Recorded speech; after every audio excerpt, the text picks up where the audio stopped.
You are now listening to Out of the Blank.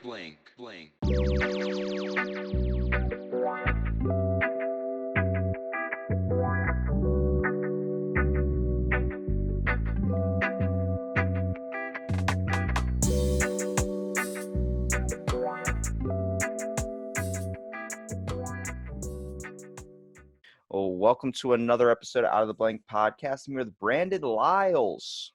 What's going on, guys? What's up? Brandon, tell me a little bit about yourself and what do you do professionally? Professionally, we're not going to talk about what I would say on the resume, but I basically just drive trucks and deliver shit for a company. During that downtime, I am a podcaster. I do Code 45, the movie podcast, which is basically a non-scripted comedy review podcast. We're basically trying to push the envelope, do jokes, crack on stuff at the same time, try to, I guess, break down the movie from our personal perspective. Because, like, technically, I love movies, but I realize I have a very limited scope of what type of movies I'm into, right? So, like, Everybody's got some a people, comfort. Yeah, everybody's got a comfort zone though. right. Because some people, you haven't seen Red Dawn? It's like I haven't been around the certain type of people that would be wanting to see that movie. You know what I mean? So it's like I'll watch Red Dawn now at 35. It's about to be 36 this Saturday. And then like certain movies I just never seen. Like I got plans on seeing Monster Squad. People are like, you ever seen Monster Squad? I was like, no, dude. Like, and then I'll ask them like, what have they seen? And I'll ask about stuff like Coming to America or Boys in the Hood or The Wood, shit like that. But I've never seen that. I was like, yeah, because everybody has different frames of references. The good ass movies they haven't seen. I'm yeah. I'm one of the very few white people that were in the theater on the day NWA came out. Straight out of Compton. Oh, you are not the only white person. In my theater, I was the only white guy with my buddy. You should have. It was. Oh, but you're in a small town in Ocean City. Maryland, right? Yeah, Ocean City. It was tense as hell. I literally felt like eyes were piercing into our seat. But at the end, it was overall like commodity aspect of it too. I was having conversations with people outside the theater because I mean, I was just interested in knowing what that was about. I've never even heard of that style of music before. When it came to just like, I knew a little bit about Dre, but much from what an average kid would know about like all the stuff you see him doing now, not stuff in the classic back in the day, that whole history behind it.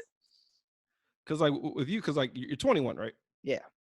And I remember when I was 21, people always like kind of shoo me off like, oh, you're still a kid. I'm like, fuck, like when the fuck am I an adult? You know what I mean? And once you get on this side, bro, you'll realize like, oh fuck, like this. Like hearing you say that just is mind blowing to me that you never even heard of NWA, which kind of makes sense because you wouldn't just walk around saying the title willy nilly, I'm sure. Yeah, but but definitely just walk around like I love those guys, like dude. But no, it's just it's really interesting how you miss shit. You miss the boat on a lot of things because of your age gap, and this is stuff that's like a huge part of our tapestry as far as our pop culture and shit. So like my little cousin doesn't even know what a landline is. So I mean that was a big shock for me. I saw that shit. I was like, do you remember you don't even know the flip phone when someone sent you like people send you a paragraph text now. Back in the day when that was a three text to hit one letter, you fucking read that shit if it was a paragraph because they meant that. Yeah, they were pissed. Because usually I miss old text so much because it was just like I'm outside. That usually was the text back then. Like I'm outside, I'm here on my way. That's usually like it's very quick to the point, no dicking around. If you're texting a chick, you get right to brass tacks, bro. Lavelle Crawford has the best joke on that. Lavelle Crawford, when he goes, when you get a text or whatever, he's arguing with his wife, he misses the flip phone because of that fucking click or that hang up. Like you literally felt like you hang up on somebody. A motherfucker. Yeah, I love Lavelle Crawford, dude. His best cameo is not on Breaking Bad. It is on fucking Workaholics, dude. Mm-hmm. That was his best fucking cameo. You guys want some cheese and eggs? That kills me. Come on, get some of this good ass cheese and eggs. It's just the most random thing that ever happened on that show, dude. And it just cracks me up every fucking time I see it. I cannot help but to smile. His best bit is like, I have some people that come on here and they talk about like, they want to talk about like black struggle and all these types of things. And I'm like, the struggle is just a poverty aspect. You don't have to, it doesn't have to strictly correlate to a race, but he has a joke that highlights that perfectly. I was watching his comedy special and he was talking about the trip or the briefing that your mom gives you when you go to the grocery store. And I realized like, everything he was saying was exactly what my mom used to say to me. Don't look at shit. Don't touch shit. Don't ask for nothing. Stare at the floor. And if you say 2 chops to the throat, that was perfect. So you know, it's funny. Okay, so like that's actually something I wanted to talk to you about because like the whole struggle conversation, I I understand where you're coming from because first of all, I'm props to you, white. good sir. Well, it's not what I'm talking about. Because I'll say I was gonna give you props. 'Cause you took a fucking sea dude to the goddamn chest. So props to you because that's Oh fucking shit! impressive. Yeah, thank you, Yeah, sir. and you have to struggle to fucking pick up change. As far as struggle in that aspect, yeah, dude, like you totally understand what it means on the financial class side, right? But there's a different type of I think because like when I feel like when people say the struggle, it can mean so many fucking things. It's kind of like it's a very broad paintbrush you stroke with. You know what I mean? Because like to say you don't know about the struggle, if I were to say that to you, like not knowing you, mind you, I don't know your past, I don't know your background. All I know is like your age, your name. You sound like it sounds like an alter ego for a superhero, by the way. But your I age, sound wait. name, My name sounds like an alter ego. yeah, Robbie Robertson. Like usually a superhero has a double alliteration with their name. Peter Parker, Oh God damn it, shit! Clark Kent. There's like a flow to like some superhero alter names. I Like want to be like Static Shock, bro. That's my superhero. nice. See, that shows your age too. But Static Shock is the shit. But no, like for me to say you don't know anything about the struggle, quote unquote. Mind you, based off the fact that I don't fucking know you at all. I'm talking about basic things as being black, about how you're being perceived as a threat. That Like is that is true. I don't know how much you've actually said or seen in my podcast, but I've been a minority my whole life. I know that kind of sounds like what? Like how have you been a minority in this place? I work at a hotel. I am the only white guy on the housekeeping staff. I literally at my work, shout out to them, but there's a giant mhm. racial discrimination thing that does go on. We are covered around Latino or black staff. It's taken me Yeah, you're forever. the white boy, you're the gringo, you're getting a small microcosm. Because okay, I'll put it this way: the reason, because like when I first heard you say that, I was like pissed. I was like, no, let me keep listening to these fucking episodes and learn more about this kid before I sit here and just get in my fucking feelings. Because you said you took a class you took a psychology class, right? I took a psychology class. Yeah. So did Well, they I ever mean, talk about? I took way more than one psychology class. I got you. So like, have they ever brought up a frame of reference? Yeah. So you know how like okay, so basically like when somebody says you don't know the struggle, that ticks a box for you a certain way. Just like how you would say I'm a minority, it ticks a box for me in a certain way. Like from our perspectives and where we're meeting up at, um, we have a difference in opinion. But I've noticed that you're a very logical thinker. I noticed that your overall I guess mission statement as a human being is on the same wavelength of mine. But we have different perspectives, different ways that we've grown up, but we are on the same bell curve at the same time as far as like knowing what it's like to have your mom like I wish you would ask me something, motherfucker, after we had this talk. Yeah. Yeah. Like we both have a mutual understanding. So the fact that you're willing to find like you have it within you at your age to still have enough wherewithal to empathize on a certain level. So like I was looking forward to talking to you because like, okay, well, if you are open to the idea of empathy, then you are open to like hear what I have to say and not take it personally. I literally I have had people that have tried that have attacked me critical before. I've had people that are just trying to give me advice. And it's all from an understanding aspect. I don't take anything to heart like that. So any Mhm. type of criticism, any type of things you've heard that say that you have a problem with, or you have something that you feel like you want to clear up or come in from another frame of reference, I'm open Not minded to really a hear that. yeah. It's not so much a problem. I like it struck me only because of like okay, it's been that kind of day to day. There's a guy named Kevin Fredericks. He's a comedian from All Div Digital, and he has a show. He's usually more on the Christian side of stuff that he does. He's not very secular. He watches language, you know, very on the opposite side of what I am as far as like in my opinion, because I feel like he's more of a godly person. I'm respectful to things, but I wouldn't call myself a spiritual or religious person. You Neither know? am I. I mean, I'm an ordained Right. minister under the Church of Bacon, but that only goes so far. Nice.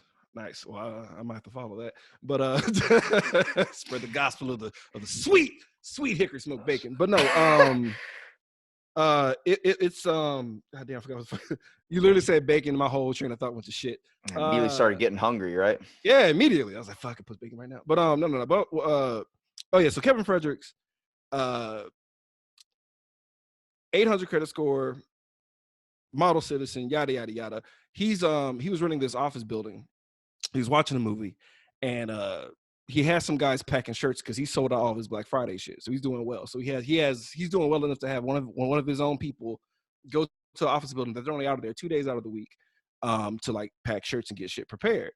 There was a lot of static because the owner's wife came in trying to figure out what this guy was trying to do, and the owner's wife said to the owner that he didn't answer the questions the way that she liked, and immediately this Kevin Frederick guy came on stage. He gets a call from the owner, and the owner has never responded to him because he had complaints about the sink, complaints about all this other stuff. He never heard a word from him. But now, as soon as there's a problem, he gets the call immediately, and he tells him that he's not going to renew his lease. Now, mind you, this is a dude that has money. He's famous and like to a certain, like he has a pretty good reach. So like he was pissed off about that because he was like, "Tell me why?" Because he tried to blame on like other issues that were happening. That people are like flooding toilets, but it's like if you're a tenant at that office, why would you fuck up the toilets where you shit at? You know what I mean? Depends on the shit It makes too. zero sense. See, I like to tackle things from both perspectives. Like I know my dumps are pretty bad, but I fix that shit. Well, no, okay. Like mega dumps aside, but like if it's a frequent issue, yeah, you know what I mean. Like, but and for someone to think that it's done on purpose and to blame a tenant, you know what I'm saying? Like if from the perspective of the accuser, for you to be like the guy that works here constantly constantly fucks up the toilets. It's the black people because they're the only black people at the building. And they had the cops call on them for one random reason because it was just what the fuck does black people have to do with fucking up a toilet? I fuck up a toilet more than anybody I know. No. That's just a claim to get money. It seems like no. You're hitting that. It's more because like you're getting like the abridged version, but it's more so something's wrong. It must be them because the problem the issue is that the toilet issue they were having was happening before they got there. Because when they got there, he mentioned that he said, "Hey, one of the tenants gave a homeless guy a key and blah blah blah blah blah." So he like use that as an excuse that like, oh, I can get these people and blame it on them so I can get it fixed and they'll have to pay for it.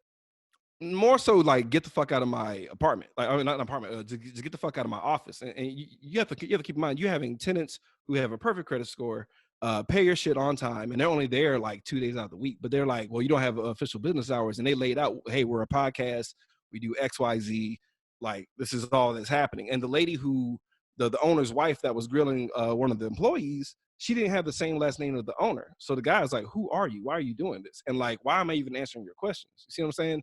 And the fact that they were frustrated because they're being forced out and they've done everything in their power to be not even seen in that kind of light. No, like nobody smokes weed, nobody's doing any drugs. Like they're barely there. And like they're getting all this hostility of like getting the fuck out, and they're not even like there all the time. So like, why them? And when the guy got frustrated enough to ask the owner, like, so what is really going on? And he can't even give him a straight answer. It's like, what else can you draw to? And like the thing is like, because okay, you're familiar with comedians, so I know you're familiar with Patrice O'Neal, right? Oh, for sure, yeah. So the elephant in the room, yeah, rest in peace, God rest him, man. We actually had the same birthday, which is awesome. But Patrice O'Neal was like, this was what 2012, that special or something, like 2012, 2014ish, like within that period where it stands out to me only because he had this one bit about how it's like that I can't put my finger on it racism. You remember that bit he was talking about? He's like, I know you didn't say anything, but I just if I go and put my finger on it kind of thing. It was fucking hilarious because like I felt that because like there's times where things happen and I don't like the phrase race card. It's very annoying, but at the same time, a lot of people are very self-aware of that trope. You know what I mean? That whole joke of like, oh, you're just pulling the race card. Oh, you're just trying to get sympathy. Oh, you're just trying to. Oh, well, it was me. We are very conscious of that. Or at least me and my camp, the people that I do, we're very conscious of like, okay, is this person just being an asshole, or is this a race thing? Because I really like we don't want it to be the race thing.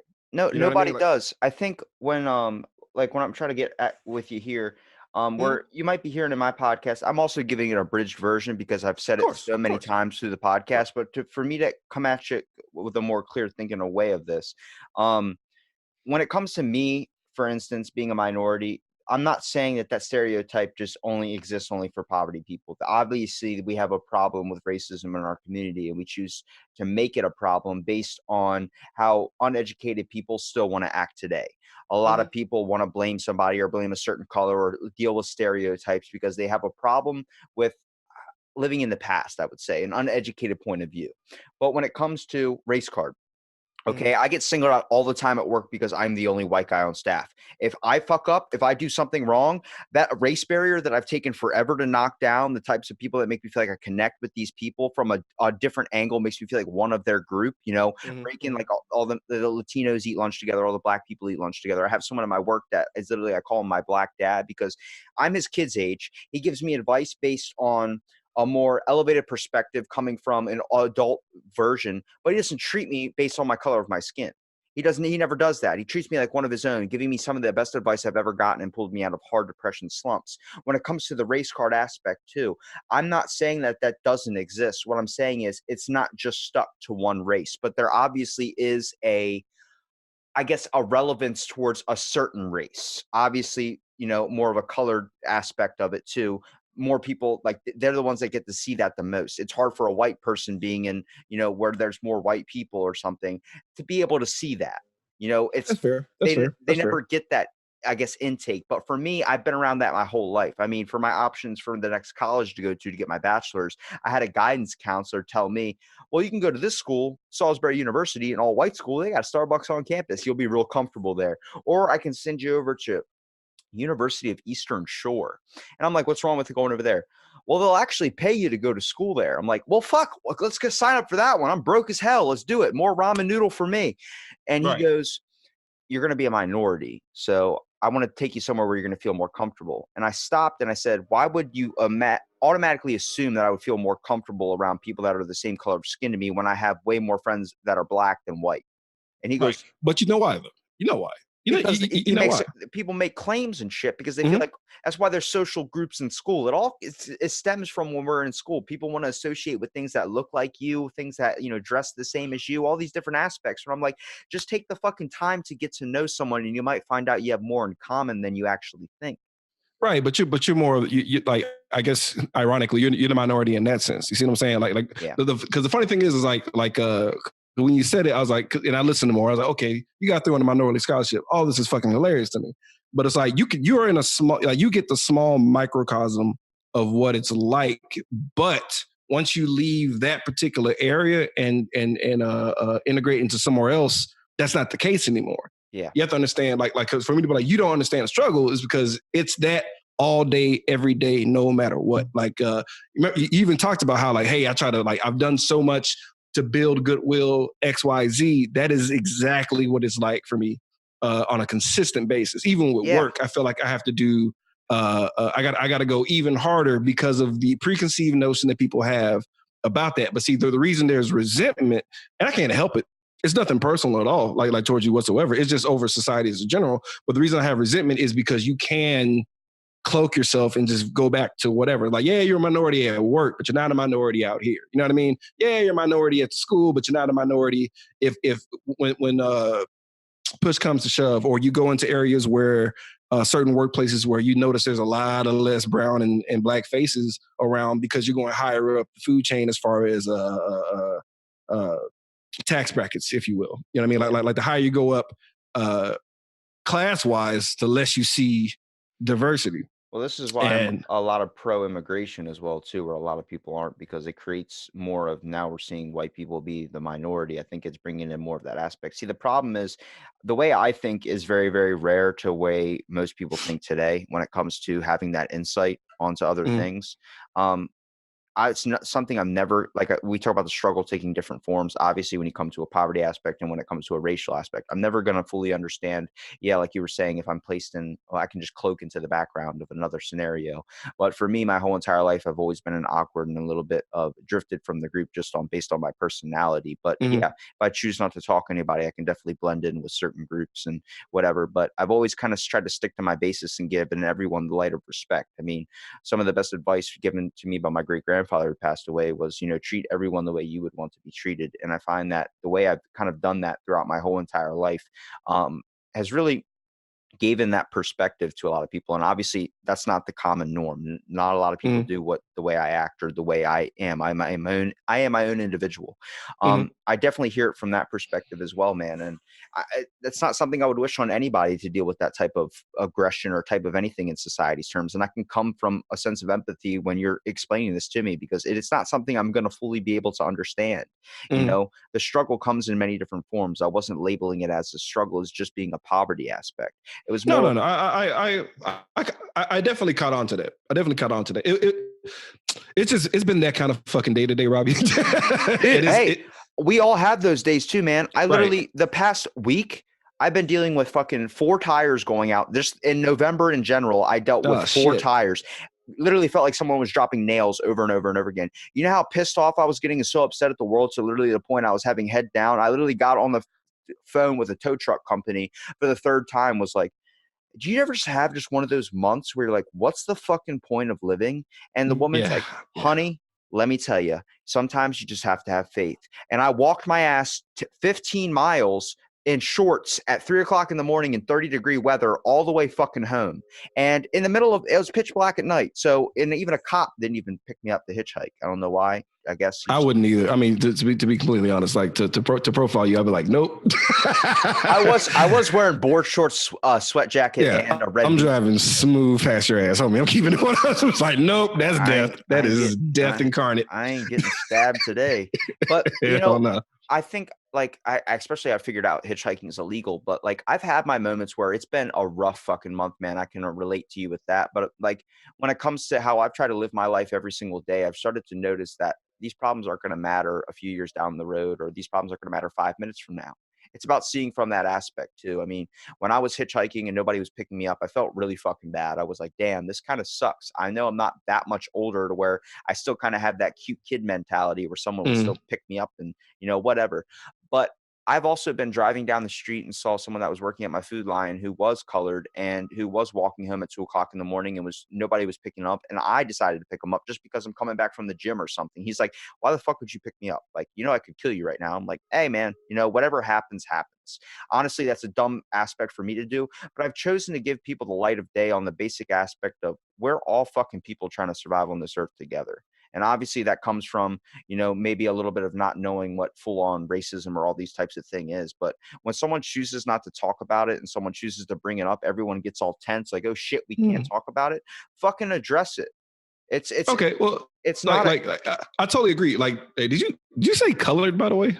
I said color. I go from black color. I go from everything under the stick to black. Stick to black, please. Is that better than color? Because now we go from person of color too, and I'm like, that's even worse.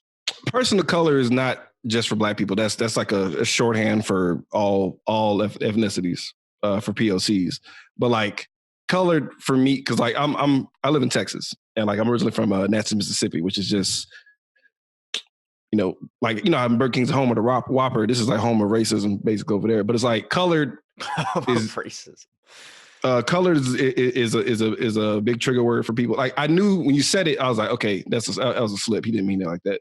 But yeah, you don't want to say colored. That's like kind of like saying, or like.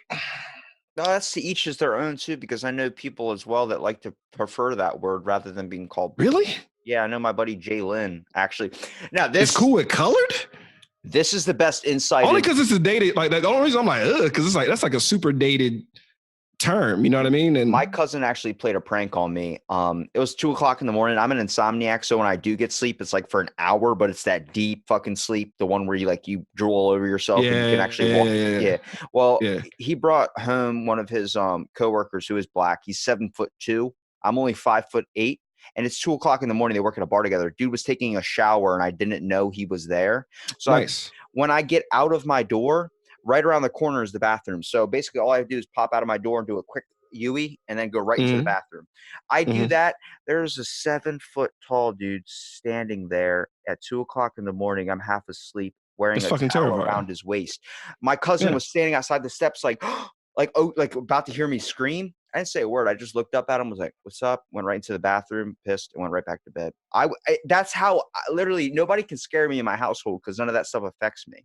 Now that's just a weird thing I had to throw in there, but when Try it to comes, burn the house down. That's all. It's a ghost. Like I think it's.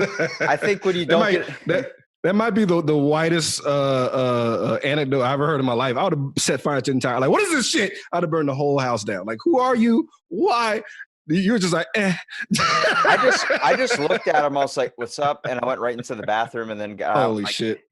My cousin kept bringing up the fact, like, dude, he kept telling me, he's like, he thought you were gonna be scared because it was literally like him, giant black dude coming out of the bathroom, and you don't even know he's there. And it's like at 2:00 in the morning with a towel wrapped around his waist. You would freak out. And I'm like, dude, I barely get any sleep, so my reaction time is so slow. Yeah, that's insane. Cause like, dude, like I fucking. Like my wife just like will come out of like my blind spot and I'll fucking jump, dude. Like it's nah, man. Like I am forever stage 5 paranoid, dude. I have to be. My head has to stay on a swivel, dude, because just too much goofy shit is happening, man. Like just in general.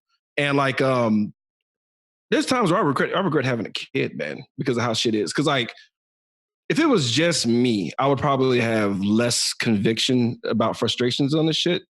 Just about the stuff we've been talking about, you know what I mean? Because like I gotta have 2 talks with my kid. I gotta talk about birds and bees. I gotta talk, hey, by the way, you're black, and some people ain't with that shit. Like that's a rough, heartbreaking talk that I even have to consider. And then like me and my wife literally had a 2-hour conversation about what age do we even bring that up to them? Because that's like shitting on the whole parade of humanity. Because like when you're young, even with me when I was young, I had like all kind of racist friends, like all kind of races of friends, and I didn't think twice about it. And then like, as we got older, I noticed everybody starts kind of like shifting away from each other. And like friends that I would have, they were like super click tight. We were just not cool anymore. And everybody goes into their areas and I'm like, what the fuck is going on? This is really fucking weird. And it's like, I got to talk to my kid about that. Cause now granted, let me tell you how crazy the world is, right? Let me tell you how crazy the world is and how crazy time is when you think about it. Cause like, just how you talked about like, oh man, my cousin doesn't know what landlines are. Like my mom actually had to deal with segregated water fountains.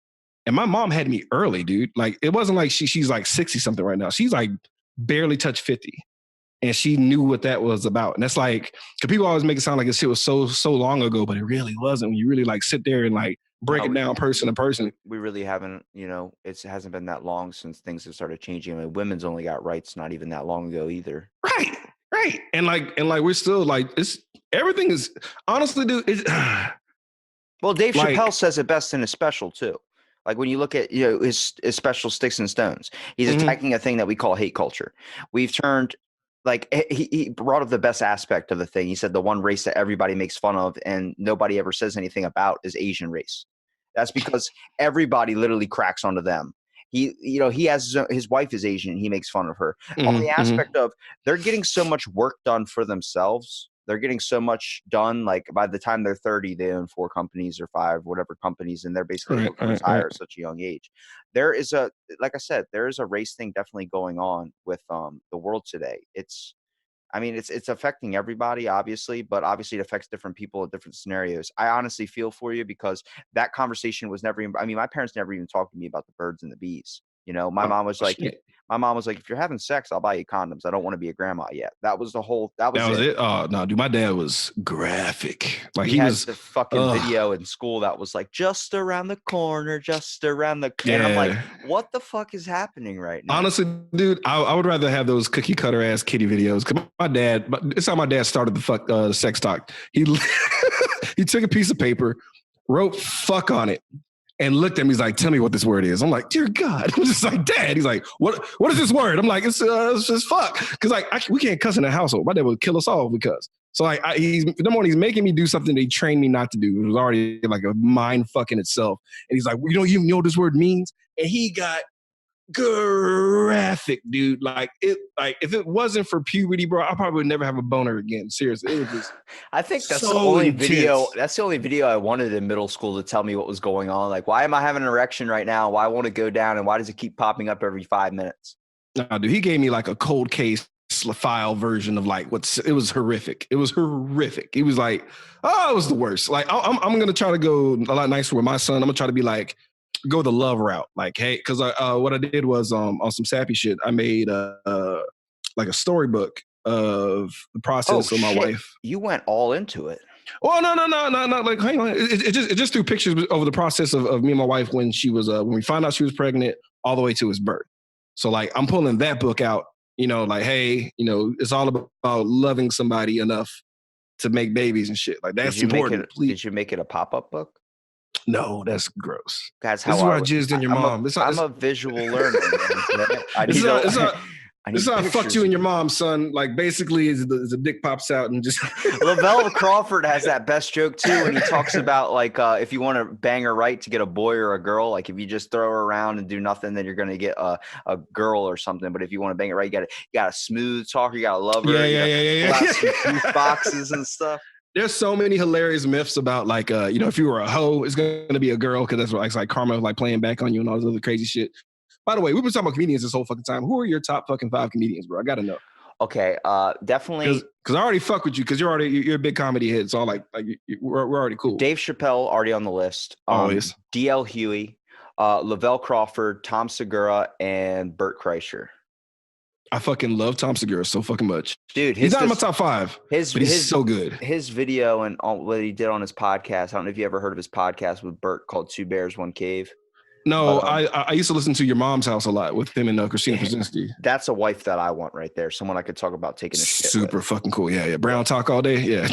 But yeah. He has a podcast with that guy, Bert Kreischer, who does Bertcast, and they made a dance video. I don't know if you saw his dance video. Oh my God. When Tom dressed up as Steve Seagal. Yeah. And he shows him the podcast on like live. He shows that dance video on a podcast and he says the C word like 14 times during the podcast.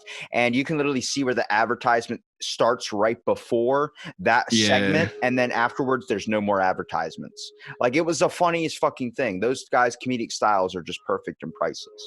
Yeah. No. Bert Kreischer truly is a machine. He's the best. I'm a big fan of his. My top 5, it would be Chappelle.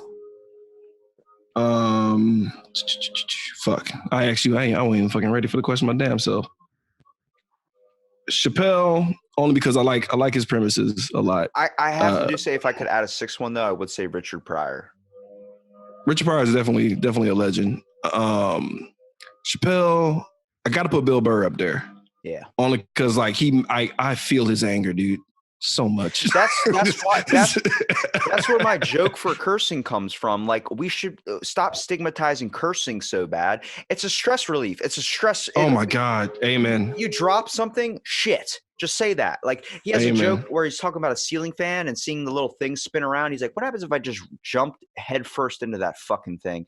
I have those thoughts all the time. I address that. Like, I'll say that around my mom, and my mom's like, are you suicidal? I'm like, no, but no. But sometimes you just want to get the fuck out of it, right? Like the muffins, like smushing the muffins. Yeah.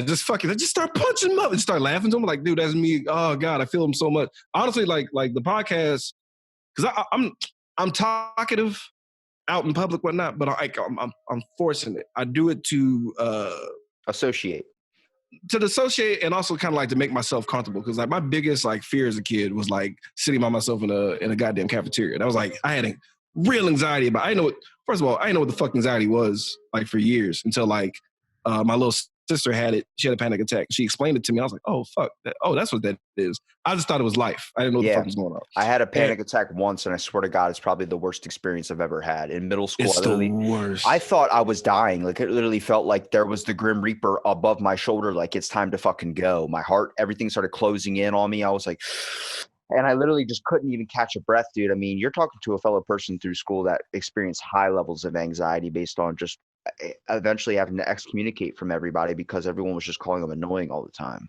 Yeah, man, that sucks, dude. I'm so sorry about that, man. Because like, I was doing really bad in college my first year because I didn't realize how sheltered I was. Like, my parents protected me by so many fucking things, and I was out on my own, and it was off campus on top of that, dude. And it was co-ed. It was just the perfect cocktail for me to just lose my fucking mind. And like, I graduated a year early, so I'm like going into like reality TV territory at 17 and shit, just not ready, bro. And I shit the bed. And like, I was freaking out having to talk to my folks about how I mean, dude, GPA was probably a 0.5 at best. I fucked off hard. And I didn't realize I was having a full-on panic attack because my dad worked at the hospital at the time, Bentop Hospital. And like, I was like, I gotta go see him. I gotta go to the hospital. My dad was like, are you on drugs? And I looked at him, I was like, this would be the last place on earth I would come if I was on drugs. If I was high You would right just, now, you would literally just put a pillow over my face and take me out. Like, why would I do that? Like, See, that's cool. That's weird too, because I feel like the one time I got like extremely high to the point where I was like, thought I was like, this is it. Like, I need to call every single member of my family, explain to them how much I love them. That was always one thing that when I got like, yeah, it got that. Like, I see, the problem is my problem with pot came this way. I never did it to where it was enough. I did it because like I have family that still like is all involved in that. I just don't do it because every time I've gotten high, I've gotten way too fucking high to the point it's like a Little Dicky video where he's explaining like too high. I don't know if you that's how it's gotten for me. Like, got a shit, but the path to the bathroom is complex. Yeah. I've been in that situation. But I remember one time, like, even text though, like someone texts me, like my mom would text me like, hey, where you at? What time are you coming home? Do you want dinner? Or am I just I'm going off to bed or something? I'd call her and be like, yeah, dinner sounds nice. Like, and just go deep for like a 30-minute conversation to the point she's like, she goes, how fucking baked are you? I'm like, I'm pretty messed up. Like, but I love you. I just want you to know this. And it's like, but you want to go from that and then going from like, there's so many things when it comes to anxiety. I'm a big mental health advocate when it comes to, especially, I don't think a lot of people know, at least that are my age and kind of our ages, like your age now too. A lot of them, it's not the norm to know what anxiety is. It's just now you're seeing it more prevalent in younger kids, which is like, if I become a parent, I'm going to have a fear for because of the grasp of that, how social media is. It seems like someone else has always got to record somebody, or someone else has always got to do something to somebody to the point where like they got to attack them or morph it in a way that fits their narrative. And I'm like, let's just have a conversation. That's how simple it is. I don't want to, like, when I go to reach out to people to podcasts, like, what do you want to talk about? What are you coming at me for? You know, and I'm like, I'm not coming at you for anything, but just being a person that has a story, has an experience, and has a life that can offer me some insight, maybe some more knowledge into, you know, growing up. You know, I technically a grown up. I get called an adult, and I see kids at my gym that were started when I first started, and I'm like, letting 12-year-olds in now? Like, is this the concept? But growth, to each is their own. You can be 40 years old and still have the mentality of a 12-year-old, or you can be young and have a good grasp on your head on your shoulders, which I'm trying to do my hardest, because I'm trying to find where my feet can stand on this earth. And I feel like the direction I'm going is at least a little bit towards that.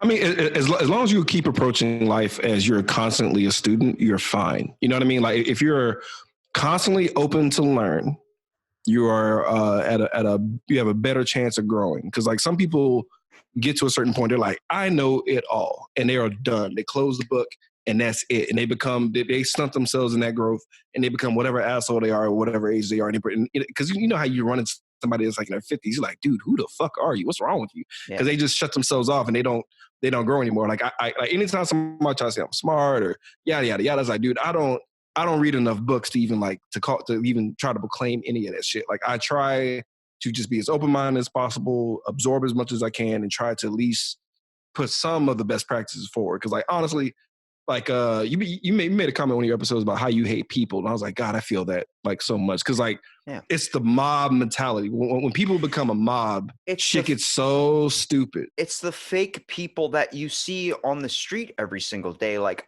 when I say I hate people, people think like, you hate me? No, I don't hate you as an individual, the one I can get on a one-on-one, the one that could show me the true person, the one I can have a leveled conversation with. But when you're going into a store, which I do at times too, I'll choose self-checkout at times, because the few times I actually choose to actually talk to someone and negotiate with somebody or just have a conversation, I go, so how is your day going? And they go, don't get me started about my fucking day. That's everybody now, because nobody's conversating anymore. Nobody wants to hang out with fucking friends anymore. Nobody wants to do anything because life is too damn stressful. It's too damn complicated. You got bills. You have so many problems that you just want to go away, but you're never clearly addressing them. You're relying on social media to give you the connection to your friends. Half the time, my communication with my friends is through Snapchat, but I rarely use my fucking phone. So it's like, I'll leave my phone in my car. Half the time throughout the day, I don't even look at the damn thing.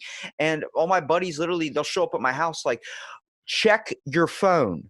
And I'm like, why? They're like, because I've been calling you and texting you all day and you have not responded to me. I'm like, that's not communication. They're like, what do you mean? You're talking to me. No, I'm fucking not. I'm talking to you through a screen. You come Right. here and we can associate and we can talk, because I'm going to get a better stimulant off that than anything that you're going to send me on Snapchat. You know? Yeah, I mean, it's a double-edged sword because it's a useful tool. Like everything that's came out now is a useful tool, but tools can be misused like at all times. You know what I mean? Like the internet was all about, hey guys, fuck these encyclopedias. What if we just had it on a screen? Oh, that sounds awesome. Wait, we can put titties on this? Over. Humanity over. That's my theory with the new brain chip that they're making. They're making this chip that's going to go in the back of your, like you can get it installed in the back of your head. That's what I said. Why are they doing this? My buddy's a scientist type guy. He's the one that wants to get all these implants of like robotics and all this shit into him. He literally goes, you know how so many things, like if you get a gene chip installed into the back of your head, you could literally have the power of the internet at your brain. Imagine Google Translate. Imagine all these things, not like being able to understand another language. I'm like, yeah, that's the way it would start. But I know fucking people, and I know what I would do. And if I'm 16 years old and I have a chip installed in the back of my head and you think I'm going to look up a research paper or something in class, I'm looking up immediately. Boobs. Exactly, dude. As soon as boobs gets on the fucking whatever device it is, it's over, dog. Like we put boobs on calculators. There's no escaping it. Titties will show up on any type of thing we're doing, bro. Like we're doomed. And like, so like not only are they trying to do the fucking brain chip shit, was just fucking insane. They're trying to have stores ran all the way by, you know, the one Amazon store where it's like you just walk in and take shit and walk out, but you're actually being charged because they literally fucking know everything, like your face, all that bullshit. That is terrifying. I know you saw that fucking Terminator robot they built. Like, why are you doing this? Okay. Why are you making robots that aren't like?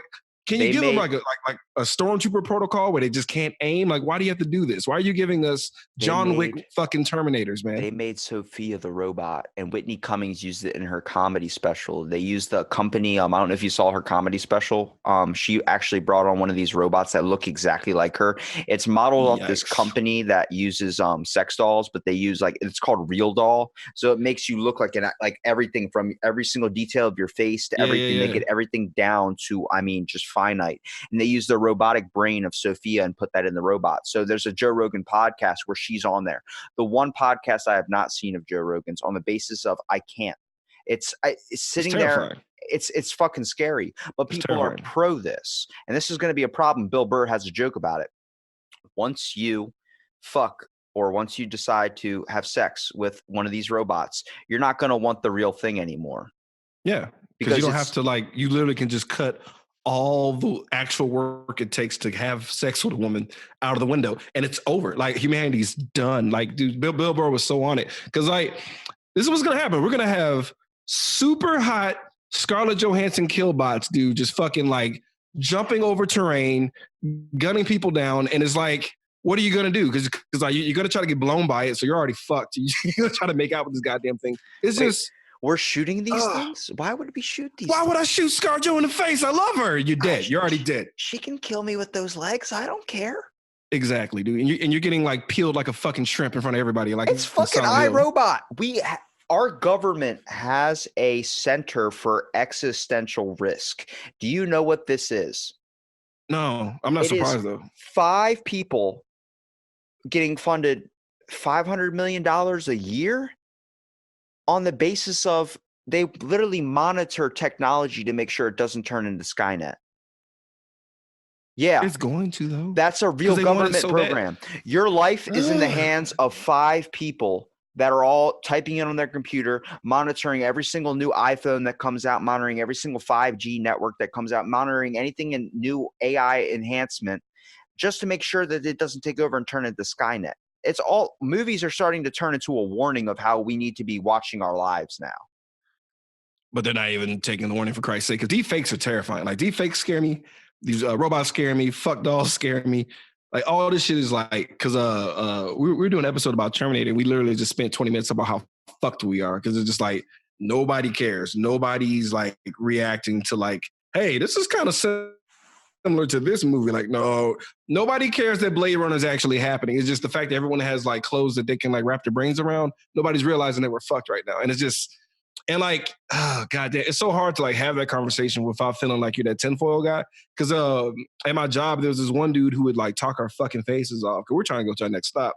And he's like super conspiracy guy, talking about automation and all this other crazy shit. And you're like, it's that fucked up moment where like the crazy guy is saying a bunch of crazy shit, but then you're like, man, he might be on to something. Then you get scared. You're like, well, how crazy am I? Am I crazy? Or is just because we're at the point now where people can't even absorb facts. We're at that point where if somebody says something that is an actual fucking fact, somehow, some way they can people will just not believe that fact. Like that, people want to believe what goes with their narrative as well. Right. And we're having like the news is doing that now. And like the news has always quote unquote sucked because like they don't, they have an agenda to push. Just like because that's why I really love that movie Nightcrawler. Because they snuck it in there real easy, like real smooth. Because you're too busy marveling at Jake Gyllenhaal's amazing acting abilities. But like, hey, by the way, yeah, there's crimes in black neighborhoods, but nobody cares about that. They only care about it going to the white neighborhoods. Let's talk about yes, thank you. That is the fucking truth. But now it's getting to the point where now we basically have our own state news, our own North Korea style state news type of shit happening now. Where we got people done who in a better way. Will not like they will literally. Yeah, because we got hot chicks talking. We got everybody like there's a hot blondes. You got like it all goes back to boobs. You want to talk about boobs? It all goes back to it. Like they took Stacey. It took Stacey Dash away from me, and that hurt when she defected. I was like, how dare you, Stacey? And now they're gonna have Stacey Dash. Like,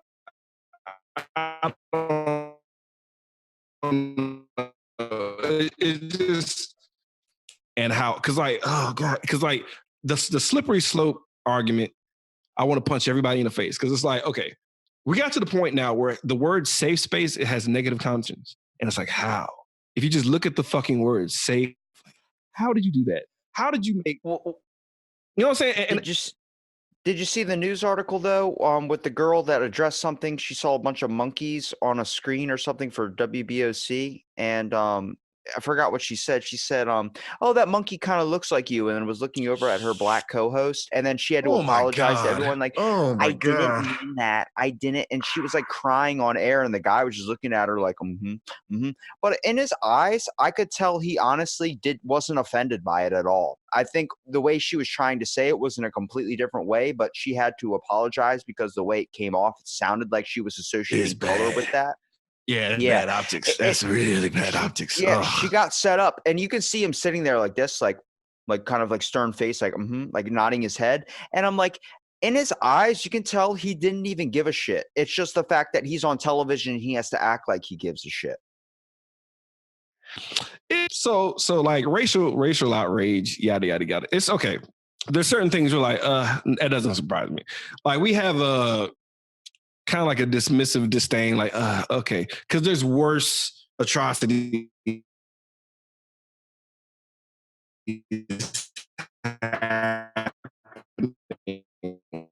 Like she slipped up and was dumb as fuck. The end. Like immigrants not respecting a particular holiday they had. I forgot what it was. Like you had to wear like something on your fucking lapel or some shit. And like he said, you people, but like. I wasn't offended I'll put it this way. Maybe in the year 2000, I might have been offended. You know what I mean? Because it was like, there was very few examples of like just ridiculous shit that's actually going on. Like we don't have we don't have our own reporters now showing how crazy people are towards them. Because like we get to see this firsthand. Like it's to the point where you can't work at UPS without being harassed. You can't walk outside. You can't walk inside without being harassed. Can't mail shit to anybody without being harassed. You can't sell Lucy cigarettes without getting killed and that being on film and people see that they're being filmed and they still will kill you. It's like we see all these things like, traffic stops are like, oh God, am I going to die today? Like we're worried about all that shit. Like you say some small innocuous shit. It's not even on the radar. What? I feel that way too. About recently what? In my area with some of these cops. That they're going to kill you. It's getting really just on the basis of now, like you want to talk about like you look like Tom Holland. How? It's hard for me. I'm sorry, but it's hard for me to like be like, how would they find you as a threat when I look like Shaq? I look like know. Shaquille fucking O'Neal. You look like dude, Tom not Holland. even not even to fucking joke, but you look a lot like Hannibal Buress with Yeah, the I get that all the glasses. time. Yeah, I get that all the time. I Yeah. get that all the time. And Hannibal look, all right, Buress can get into an embassy suites with no ID. Yeah, that So shit's how funny, the dude. fuck am I gonna be okay, Said, man? Like if he you can't get by, me. if you can't let him slide, Jesus. I'm gonna break into this 3-star ratty ass freaking thing of the embassy suites. Google me. How will I know this is you? Just type, do you need my mom to call and say, oh, Hannibal, it sounds like you, Hannibal. You know, that shit's funny. Yeah. But to go over onto where cops are doing now too, it is a giant thing. Like I have been stopped a few times in the middle of the night, and just I guess maybe the time hour and who you're going to be pulling over at that time, just kind of looking and seeing what I'm wearing, such as a beanie and such as a hoodie and such as wearing whatever I'm wearing. They've been like, drop your keys out of your window. I'm like, excuse me, like what did I do wrong? I'm still trying to figure out. And it's over a brake light scenario. But could they see the front of your face? You said you had a hoodie on. Yeah, they could see the back of your head. Yeah, I've usually where this certain incident has actually happened, I was at a 4-way stop. So he was actually over across the street in front of me. So he saw me take a turn. I think he was looking for drunk drivers, but it came from the aspect like he got out of his car, had a spotlight on me, telling me to drop my keys out of the car, and then approached my window slowly. He knew I was white. He was white too. Whether he was looking, see if I looked like some punk kid that was selling drugs or something, I have no clue. But that's also breaking into a whole nother thing, not just on race too, but also stereotypical teens. A lot of people my age are kind of fucking insane when it comes to drugs and these types of things. Pulling out more like a weapon or something. I get the perspective of that. But I feel like the escalation of violence is okay. Even if you were afraid of getting jacked up, at least I feel like I just in my every fiber of my being, I can't be like, oh yeah, you probably were like in the same boat, because you're not. I feel like the level of escalation for you versus me are two different things. First, it's different. Like he would actually put his hands on you first and try to like throw you to the ground before, because for some fucking reason, and this goes to the KKK too, because like the weapons they have like assigned for us are like really AK-47s, like. Since when the fuck were we xenomorphs? We could 2.5 flat. Like they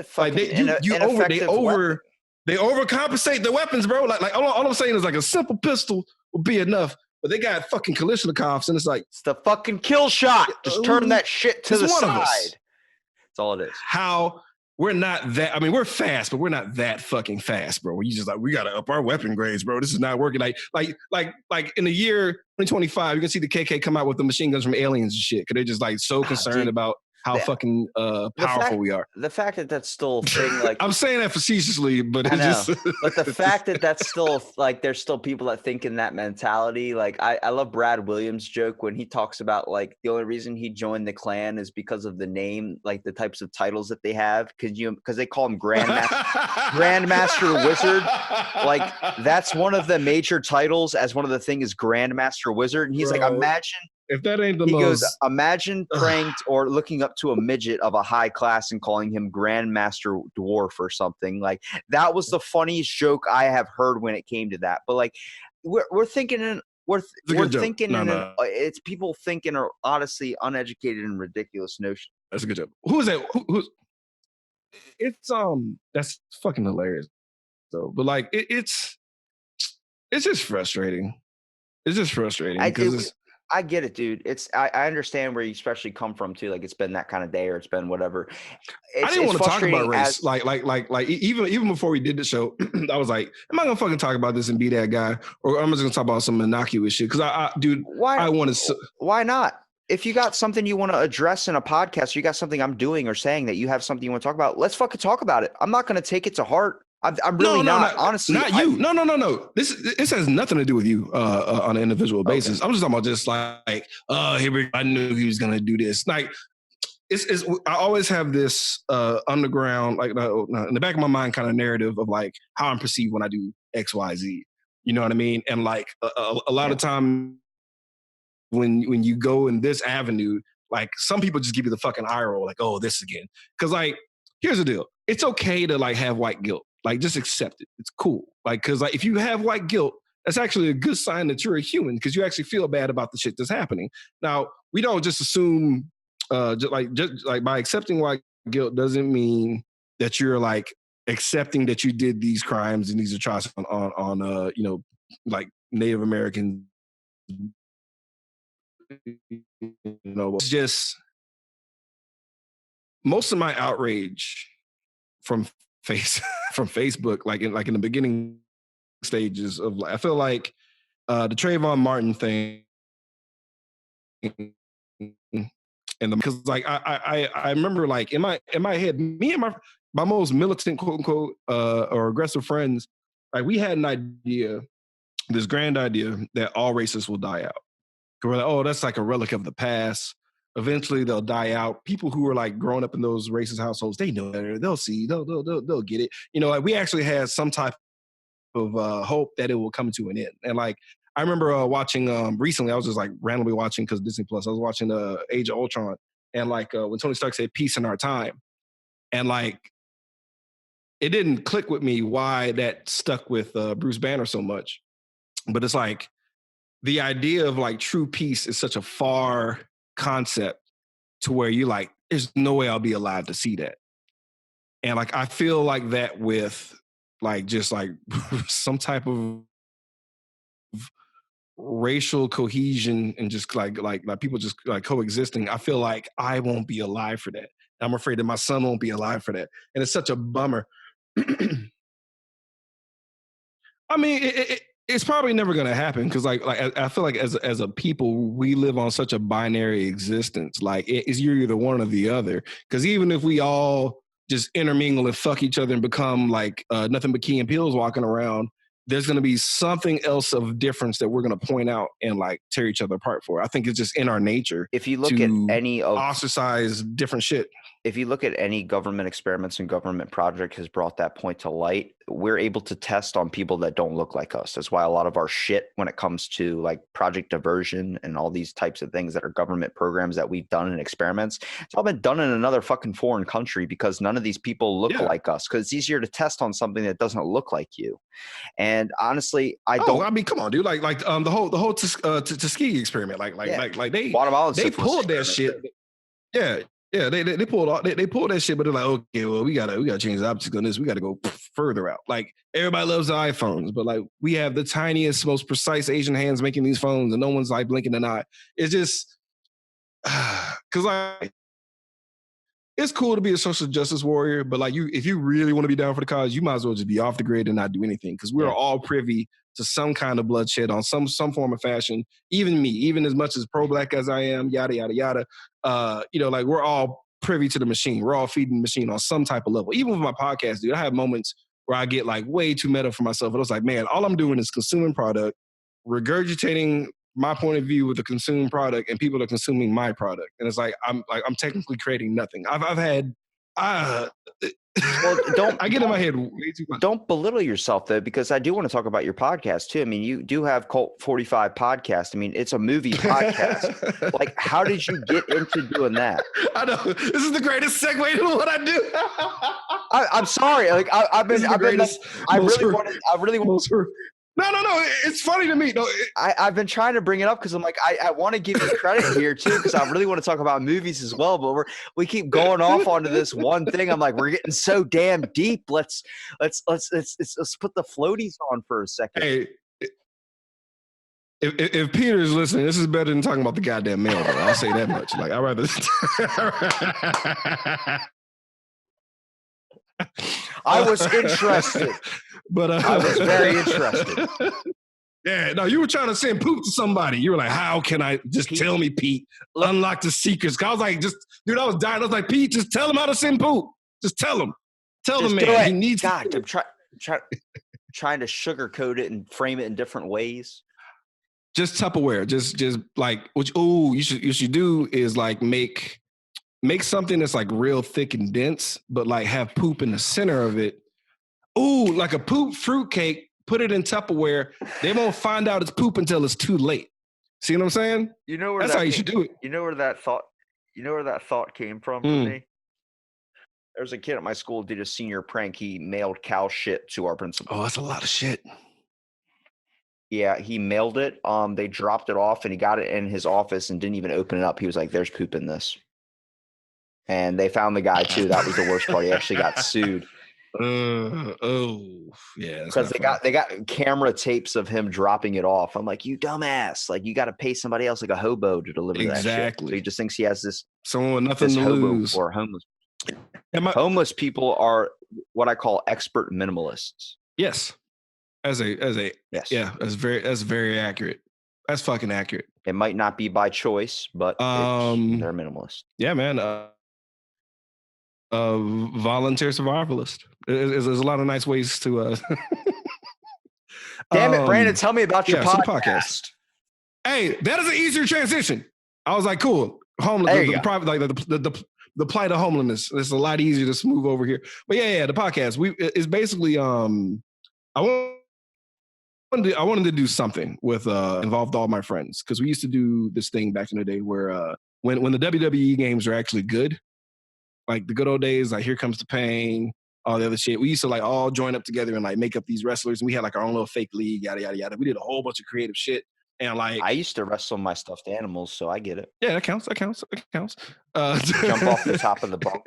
My fucking mom opens up the door. I'm like 7 years old, jumping off the top bunk and pile driving one of my stuffed animals. She's like, "What the fuck are you doing?" I'm like, "I'm coming from the top row."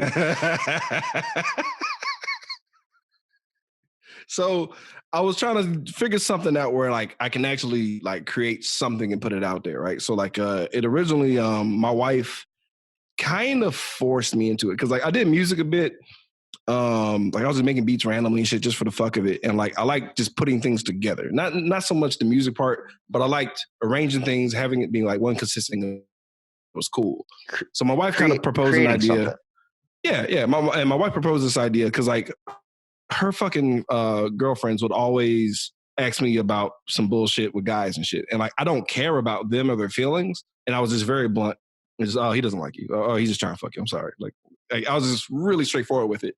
So they're like, "Hey man, you should make a show like Hannibal Buress. I can respect that." So they're like, you should do something with that. And so my wife came up with this idea where basically I just answer emails, and it was called Ask My Husband. And like I would talk about it, and then we'll do like a skit to like display the point. And there was one question that God damn it, we're still going back to race. I'm so sorry. There was one question that I never wanted to answer. And it was like, why do black men date white women? And I was like, I don't fucking know. Like, I've never done that. I never dated a white woman my entire fucking life. I was like, I don't know how to answer that shit.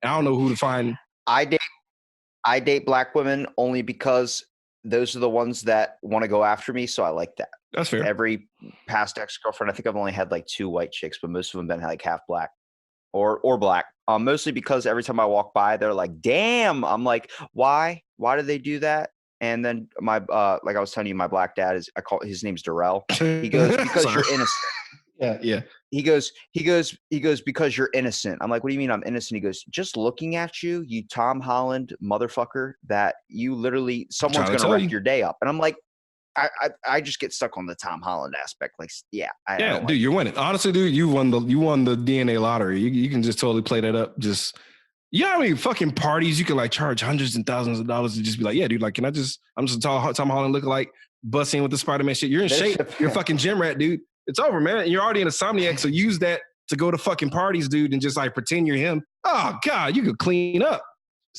So if you hear on a podcast that say I look like Tom Holland, this is what I'm referring to. Yikes! Wait a minute. Yeah, it's very time similar. out. You're in a sweater. I'm on the left. Yeah, I'm in the sweater. Fuck, that's actually scary. How dare you get mad at me when I said it? You go fuck yourself.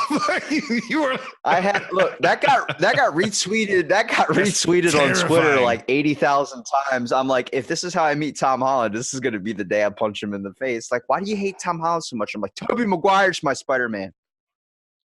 What the fuck is wrong with you? You did. I remember you said that. You're insane. You literally got handed.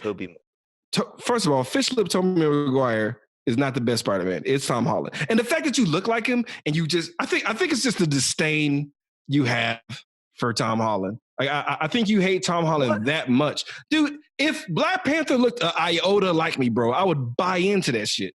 I would have bought into that shit. You're insane. Dude, I have not seen Far From Home. I will never slow. My buddy's a giant Spider-Man fan. He's the one that's like, I bought our tickets. We're going to the movie theater. It's on this day. Okay, what are we seeing? We're seeing the new Spider-Man. Not going. Why? Tom Holland. But you're the same guy. Technically, you're basically American Tom Holland. It's like if we were separated at birth. You probably that were. was a good Yeah, thing. you probably became in the relationship. You probably try to choke him as an infant. They're like, we got to separate these fucks. This is not gonna work. They were like, let's just toss this one out. Let's just throw this one in the dumpster. And then somebody, like a dog, came by and got me. Get him as possible.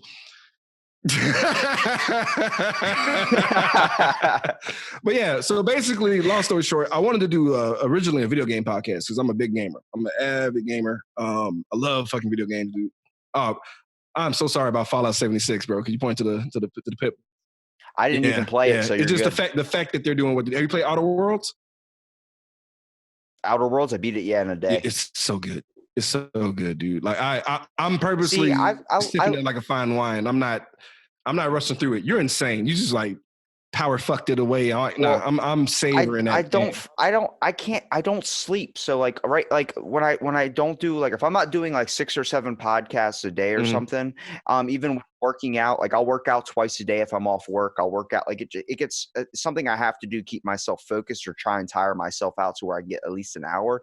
But like, I just bought Lego Star Wars, not Lego Star Wars, Lego Harry Potter. Already beat the game already. I literally have only played probably 4 hours of it. And it's like, I've also played like Assassin's Creed, all those free open world games. Those are my favorite because I can just do everything. I've collected all 100% collectibles and all that shit because I just like going and just crafting it out. Oh, I envy it. Like the Bloody Mary one, the crazy one that would like kill chicks and like bathe in their blood for youth and shit. Like I want to do that, but the equivalent for time. I just want to like get all that extra time because like my windows of time. Because honestly, I got lucky today. Because like I'm actually recording a podcast tonight, like the official podcast. We record on Thursdays, but like usually work ebbs and flows sometimes where like when it's something I need to do that day, for some reason work just like is extra long. It eats up all my fucking time. And like I got a kid, so I can't be a shit dad. You know what I mean? So I got to focus a lot of energy to him when I got him.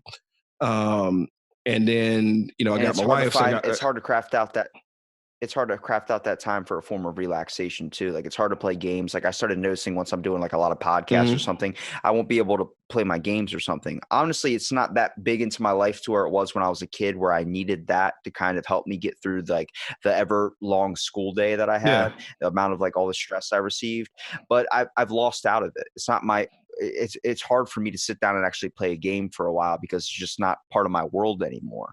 I mean, being a parent or being something like this is like a major thing in my mind because I have the kind of like, everyone's like, oh, what do you want? You want to get a dog or something, like something that is going to keep your time or keep you busy? I'm like, honestly, I don't know, because I could probably be committed for a while and I've always wanted a dog of my own, but it's like, shit, man, crafting out the time for that. Like I might not be busy now, but who's to say I won't be busy tomorrow? Who's to say I won't be busy the day after that? Right. I honestly do. Like I was blown away when I saw what number episode you were on. I was like, man, no, I hope I'm not throwing off his timeline. And then I saw another episode pop up. I was like, this dude's a fucking madman. Like I was actually like, I'm pretty envious, to be completely honest, only because if I was your age and I had this type of shit available to me, like I would have been on that type of grind, you know, like more power to you, man. Like don't stop doing what you're doing as far as like the I have another podcast I kind of want to point you towards too. Her name's Lorraine Garrett. She's called Hustle God. I heard her episode. Yeah, it was all about like where we started in the beginning about understanding each other's perspectives too. Like I was sitting there listening to her, like, what do you mean by the form of hustle? And she enlightened me onto like just trying to get something for yourself, which I'm about too. You know, I think a lot of times it gets turned into a new type of slang, like, oh, I have a modern hustle where I have all these types of things going on and nobody can stop me. Yeah, you can live from that mentality, but it's all about an understanding too. I tried to see it from, like, if you were just a person and she was coming up to you and talking to you like she was doing to me at first, but I hit it on a deeper level, trying to kind of figure out why she thinks that way, and it helped me relate to the actual person, which gave me a better understanding and rationalized a lot of the stuff she was saying, because I don't want to feel like I don't have anything on this earth when I leave. It was super interesting because like in the beginning, like she gave you very guarded answers to your questions, and then like by the end of the podcast, I realized like because she got a lot of animosity for proclaiming who she is, who she is in general. So like, I was like, because she was saying all this amazing shit like at the tail end. I was like, why the fuck you didn't say you had a book in the beginning, the nonprofit? Like what? But is the fact that she got so much animosity like right out the gate. What the fuck you mean you a hustle guy? Because people, because it sucks when you're female and you proclaim anybody. If anybody proclaims XYZ, you always get some type of flack first rather than if I say I'm Macho Man Randy Savage and start going around with these giant sunglasses and giant cowboy hat, you're gonna be looking at me like, who's this fucking asshole? So I was like, I was trying to understand it. I was trying to understand it from that perspective when she was coming from talking to me, but I was also trying to understand it from my own personal perspective, where I've given everyone and trying to see the light of day from when it comes to talking to them. And that's what I felt like I accomplished in that, because listening to her, like, she's an amazing person. She's done so much, but like a lot of people do come off some ways where it's hard for the average audience or average person in the world today to be able to see that without being like, all right, you're fake, and then walk away. It's like, no, listen to why they think this way, and then you'll come to a better conclusion, which anybody who's listened to that episode can figure that out. Like anybody that listens to an episode with me and you, it's gonna go all over the place, but at the same time, it's gonna all over the fucking place. They're gonna come with two very positive conclusions when it comes to how two separate minds think on some things, and also how one person looks like Hannibal Buress and the other person looks like Tom Holland. So yeah. I was a gym teacher, dude. Enjoy. We can totally reenact that entire thing and eat it up. That's a sad. Honestly, I hate. Because I have a listener who was like, he always give me Hannibal Buress jokes, but like the funny part is, shout out to Aaron Garcia if he ever comes across this. But Jesus Christ, basically, no, it's cool. Basically, the whole premise of the podcast was to have my friends involved on some type of levels, because like everyone was doing amazing things and I wanted to like chase certain things. So like the theme song is one of my best friends from college. He made the theme song. I have two sounders where we because we at the end of the movie we'll like count how many people died, how much nudity there was. For each of those sound drops, I had a close friend of mine do both of those. Two different ones. I had one guy sing like an R&B ballad for the nudity segment. I had another dude do like a rap thing for how many people that got killed. I try much as possible. I try to get like people to like design my logo. Like a friend of mine designed a logo, and it ain't really work out. But I got another friend that did a podcast called Open All Powers over in England, and he did the logo. So I was just trying to just incorporate all my friends that are doing something cool, kind of just like a I don't know, just like a tribute to them and like our friendship from all the time we spent creating things together. And it was gonna be video games, but cost-wise, I felt like it was a smarter move to do movies as far as like how inexpensive it will be in comparison to trying to like do video games. And I figured I have a better reach.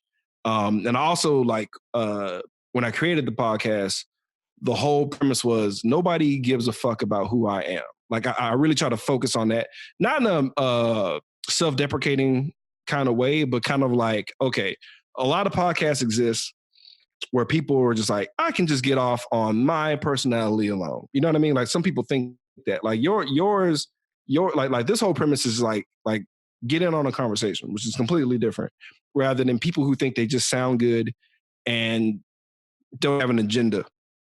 They don't have like a point to what their podcast is. Like your podcast has a point. Like the title, everything coincides. It all makes sense, right? Me, it's like, okay, it's not about me. The episode is about this fucking movie. So like, I'm gonna make this whole episode about this fucking movie, nuts to bolts. I'm gonna like make fun of every inch of it that we possibly can within a decent amount of time. And if you're a big enough fan, you'll be into it. And then a lot of times it's movies I've never seen before. So you get like, even if it's your favorite movie you've seen 1 billion times, it's always, okay, I know you've done this before. You're watching a movie with somebody, it's your favorite movie, and you're watching them watch the movie. Yeah. Like you're looking at them like, oh yeah, this is the fucked up part. This is the part where that bitch gets her whole ass ripped in there.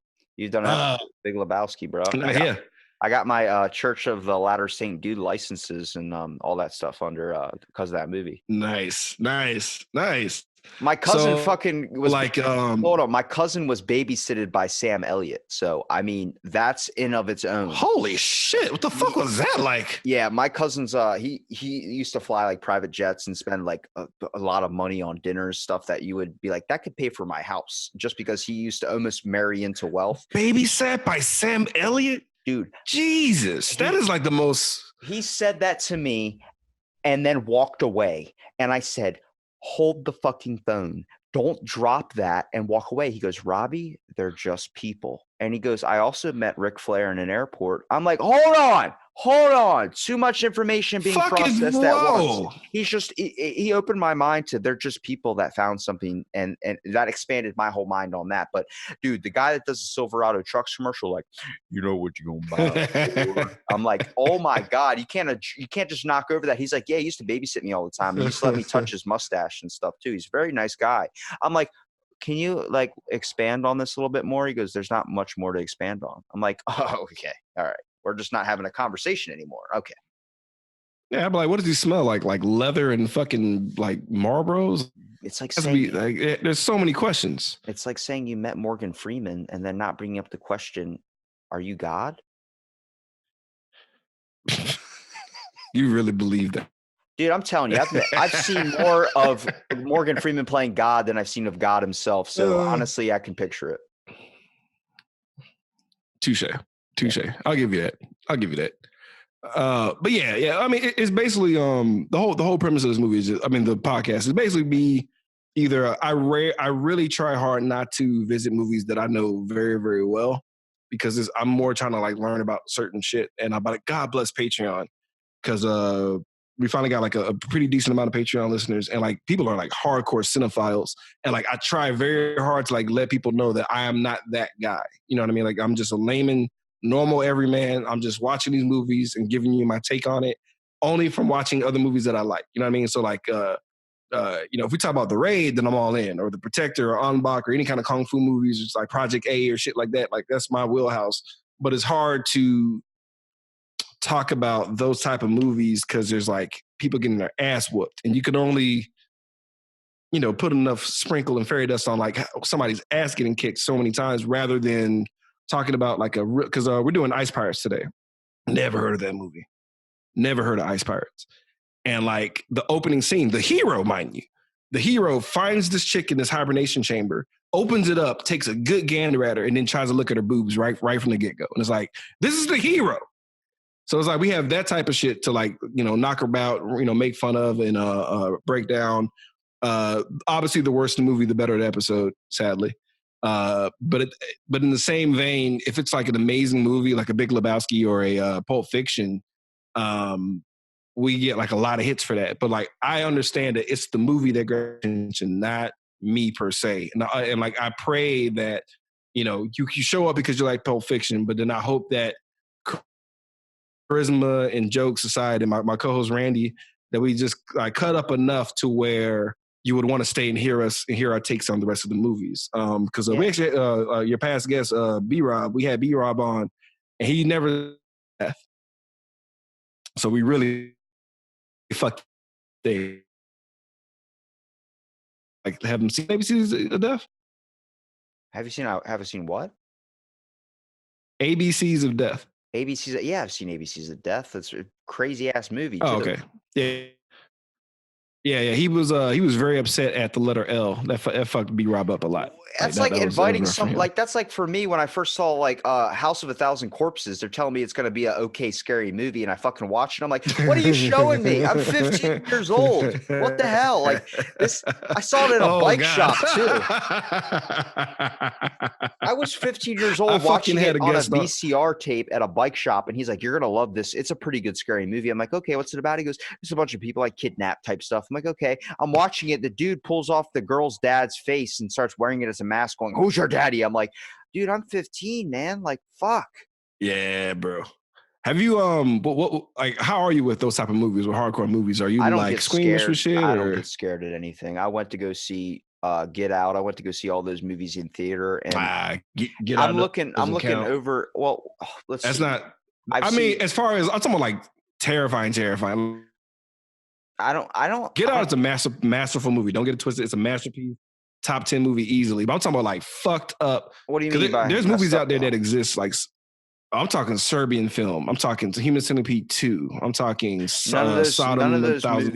None of those movies scare me. Even like movies like if you're talking about Human Centipede or movies like Saw. I for some reason I don't get scared of things. What I get scared of, like the one movie that really did impact me was what's the one with the grandparents? The Visit. Damn, I haven't seen that one yet. That one, like that fucked you up. What upsets me is more like when it deals with mental health, because coming from like a psychology standpoint, I know so much about it, and that brings realism into it. So once I start seeing people have you ever? I'm sorry. Go ahead. Well, once people start doing like psychotic things, like OCD type shit, like killing birds in an attic and then like finding out pushing people downstairs and shit. I'm like, this just affects me because I know this type of shit does happen.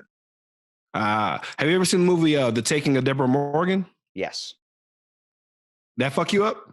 Not really. Oh, that was a good one though. See, that was a good movie. I gotta rewatch because you think because like it comes off like you think it is dementia, and then it's like, oh no, it's the devil, it's Satan. Well, that's see, the problem is because she was trying to eat that chick's whole head. Yeah. When it comes to that was terrifying. When it comes to horror movies, though, it seems like we all fall on either the quick scare or we fall on something that has to do with demonic possession. I'm like, can we get something like a new crafted out idea where it's pretty like innovative? Like my favorite movie of all time that came out like in the past few years was the Glass thing they did with Unbreakable Mix, and then it was like Split, and then it was all those movies with Samuel L. Jackson. I was in theaters day one, making sure when that came out I was there, because that was like a combination of stuff. Talking about Glass, yeah. So you weren't butthurt at the ending, like you actually took the ending on the chin and was okay with it. I was okay with the ending, but I realized that movie was like, yeah, like that was a good ass movie. I wasn't happy. It was a good ass movie. Yeah, it was a good ass movie, but like the puddle thing with David Dunn, that hurt me. Cause I was like, that was a kick in the dick. How are you gonna kill you made me wait 19 years to kick me square in the penis head? Like that was fucked up. It was like everyone else dying. I was like, I get it. That's fine. It was a crotch pot. That was a dick kick. Sure. Yeah, it was. But I mean, it was a good. Yeah, I like that one hurt. I was like, that movie had so much strength to it. I think definitely. I think at the ending they were like, "Well, we're out of budget. Let's end it this way." I'm like, okay. Yeah, we're not doing these again, so let's end it horrifically and abruptly. I was like, but I love continuity. So the fact that they had the actual same kid that played the son coming back, and he was the guy in the chair, I was like, that's one of the most touches possible. But you ever seen Hereditary or Midsommar? I don't think so. No. You need to. It's same director. I would recommend. I recommend them both, honestly, but they take two different avenues. Like Hereditary is just a movie that has just good ass acting, but there's like scary shit involved, but it's not. It's second watch worthy. It's worth watching twice. And Midsommar just came out this year.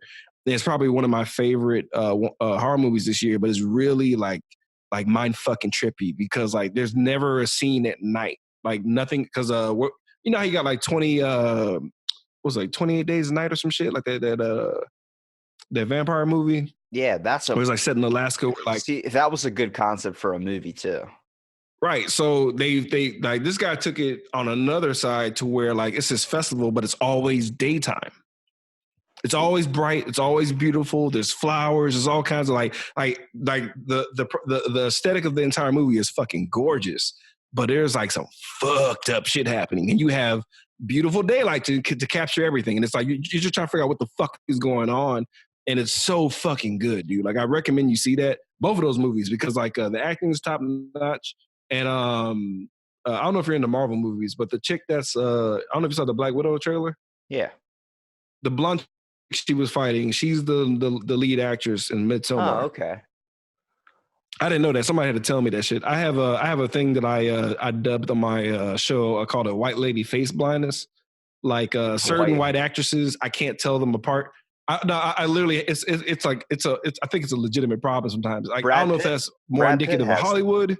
Brad Pitt has that. He can't remember certain people's faces. He only remembers a certain amount of faces, like a Dunbar limit. So he actually tells people, like, if I don't remember you, it's not because I think I'm a glory hog. It's just I can only remember a certain amount of faces. So he has to ask, like, people, even sometimes like distant cousins of his, like, what's your name again? Like, not just that he forgot about them, but his brain won't allow him to remember all that stuff. I mean, I feel like you give Brad Pitt a pass because there's so many people like He's he has to fucking meet. Brad Pitt. Yeah. I feel like you just get overload on humanity just in general because like They should make a movie. You know, chicks are shooting shots every day. Yeah, they should make a movie where Morgan Freeman's God and Jesus is Brad Pitt. Bro, I just figured out the answer to everything. We're good. We're okay. Easy money the movie. That's all that is. It's just easy money the movie. Now, okay. You're not even trying. You're just like, I just want to make money. What's the movie about? I don't know. They just stand there. Morgan Freeman has on a suit. Brad has on no shirt. Whatever, guys. It's just take my cash. Sam Elliott killed Bigfoot and he killed Adolf Hitler. Nobody forget that movie. Have you ever seen that movie? Please tell me you've seen that movie, Brandon. What's the name of it? Oh my God, you have to look up the movie called The Man Who Killed Sasquatch and Also Killed Hitler. Oh, that's the fucking title. That's Sam Elliott, dude. He fucking killed Bigfoot and killed Hitler. You don't like in the same day? I never heard of this. In the same movie. Look it up, dude. I swear to God, it's like you literally pick two concepts that people can get down with and shoved them into one movie. He didn't just go after Bigfoot. He came back for Hitler too. That is actually hilarious. The Man Who Killed Bigfoot. It's not even like showing me the whole title. He also killed. Sorry, everyone that's listening to this. I forgot that we're doing a podcast. It's fine. I'm sorry, everyone. Look, I recommend two. I'm trying to fill in the dead air of me typing this in like a slow asshole. Yeah, it's a fucking thing. Yeah. Oh, it's from 2018. Go fuck you. It was recent. It doesn't matter. As soon as that movie came out, you're freaking. You should have bet on there day one. Oh, it's on Hulu. Oh yeah. Okay. We might have to do. Okay, we might have to do a Patreon episode on this. So two movies I want you to review for me. Two movies. I want you to review Green Lantern. Okay. That's happening no matter what. That's my favorite all-time superhero, and that's the only movie they have for him. Even though I think they definitely rushed the movie, I still think it's a good movie. You know what? That's so funny because like Green Lantern is my favorite too. I bullshit you not, and I was not upset about the movie because I was just like, I wasn't. It's the only movie they have for him. They just rushed it. But like, what year was that? Was it like that was like 2009, right? 2009 or 2010? It was 2010. It's a different era. It was a different. As far as DC movies go, they need to calm the fuck down. Let's calm down. Let's look at the other DC movies that have came out recently, and then let's go look. I'm afraid to watch it again. I'm afraid to watch Green Lantern again. I'm scared. Best all time is The Dark Knight. Oh, duh. That DC movie, yeah. Opening. Oh, easily. Oh, my word. But dude, when he took the mask off and it was him the whole time, I shit myself. I was like, what the fuck is this? I killed the bus driver. Bop. It's like, oh shit, nice. I didn't even see that one coming. Like, whoa, where are we going? But I mean, that movie, and then I do kind of want to see, I don't know. Honestly, I would just put Green Lantern at the top of my list. Probably that was like the one and only because so many people shit on that movie. Even Ryan Reynolds shits on that movie. But you're a Green Lantern fan, coming from a Green Lantern fan perspective, that is like the one movie we have for Green Lantern. So I definitely think that like they took two. I mean, you got Kilowog. Well, they took two movies. Yeah, they took two movie concept ideas and then threw it into one movie with Green Lantern. It felt like they definitely rushed the core training aspect of it. They definitely rushed like what seemed like could be two possible movies into one. Yeah, they totally did not need to have Parallax in there at all. That was like, they went for like the Thanos gold too soon. It's like, what are you doing? They're like, we'll just make it a cloud. Have you not learned from like fucking Fantastic Four 2? What are y'all doing? Stop. Don't make the big bad a cloud of anything. Like, stop it. Stop it, guys. Calm down. You have time. But DC was like, DC never had time. They're like, we're going to go straight to Dark Knight. Why? Why are you doing this? You don't open with that. That's not your opener. Like, I I don't want to do this because that's a rabbit hole that this will be like a 5-part miniseries of us bitching about DC movies. Well, but hey, Brandon, I really appreciate you doing the podcast, man, dude. Yeah. Hopefully, at least, I mean, I kind of helped better kind of, I don't know, support like what you thought of me based on what you've listened to my podcast and then coming on and actually talking with me. No. Like I purposely listened to more episodes because I was like, there's no way he's a piece of shit because you had too many black people on your show. So I was like, no, let me keep listening. What?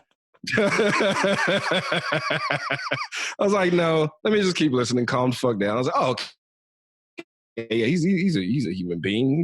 He's a nice person. He's actually fucking trying. And that's all I ask. Just empathy is hodgepodge of an episode. Just empathy is all people ask for, man. And just put yourself in someone's shoes. Treat others like you would treat yourself. Yada yada yada. That's so fucking important, and people just don't do it anymore. And it's like, I was looking forward to talking to you, but I had so much heat from just. I watched Queen and Slim too. There's a lot of shit going on. I was like, man, I don't want to just come at this poor kid. He's like a complete militant asshole. So hopefully it didn't come out that way. So.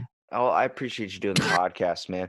Hopefully, at least, you had more of an enjoyable kind of wrap up of your day, at least talking and being. Oh, no. This I bullshit you not. I'm in better spirits. Mainly because Homecoming is the best Spider-Man movie, and like seeing your face, I was like, Lies. Feel it. Feel every piece. It is feel not every piece. True, damn it. If it wasn't for Spider-Man 3, I probably would agree with you. But seeing Tobey Maguire cry is one of the worst fucking things you can ever look at. I'd rather look at a collapsing my cow anus. Heartstrings collapsing cow anus. Dude, his lips. When he go watch it again and just look at know what you're talking about. Damn, that's what everyone points. We laughed in the theater. People laughed when Harry died. Nobody cared. They laughed because Peter's goofy ass face and the fact. Okay, see, you didn't see Far From Home. Okay, everyone. Far From Home spoilers. The extra stinger scene. J. Jonah Jameson's played by fucking J.K. Simmons. It's officially the greatest version of Spider-Man. Period. Because you got the real J. Jonah Jameson, dude. They brought him back. Fake news. Go fuck yourself. Tom Holland. He looks like a professional Abercrombie and Finch model. Screw him. Well, that's you. No, damn it. If I want to spray cologne all over my chest and walk around shirtless, I will, but I'm not going to be Tom Holland. You know, what'd be funny is like if this is what makes us hate each other. This part, the Tom Holland rivalry. The Tom Holland made it through a racial discussion, but then they got the Tom Holland and it went down from there.